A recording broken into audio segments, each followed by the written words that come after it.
వీడియోని మీరు కూడా చూడండి. The greatest mission that we have is to prevent a militant Islamic regime from meeting up with nuclear weapons or from nuclear weapons meeting up with a militant Islamic regime. Biggest challenge ఏంటి అని అడిగింది. నిజం చెప్తున్నాను, Netanyahu మిగతా దేశాల leaders లాగా కాదు. ఇతను చాలా తెలివైన వాడు. ఇతను ఒకసారి ఒక విషయం గురించి మాట్లాడితే మళ్ళీ ఆ మాటను మార్చడు. తను మాట్లాడే విషయాలపైన అంత క్లారిటీతో ఉంటాడు. వెపన్స్ ఉండకూడదు అని చెప్పాడు. ఇతను 11 సంవత్సరాల క్రితం చెప్పిన మాట ఇప్పటికీ వ్యాలిడ్గా ఉంది.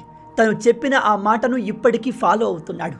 ఇతను చివరగా చెప్పిన ఈ మాటల్ని ఒకసారి మళ్ళీ వినండి. అంటే పాకిస్తాన్ అమెరికా చెప్పు చేతల్లో ఉన్నన్ని రోజులే దానికి భవిష్యత్తు ఉంటుంది, లేదా ఇజ్రాయెల్ చేతిలో చావు తప్పదు. అయితే ఈ పాకిస్తాన్ని డిస్ట్రాయ్ చేసిన తర్వాత ఇజ్రాయెల్ అండ్ అమెరికాలు ఇండియాను కూడా టార్గెట్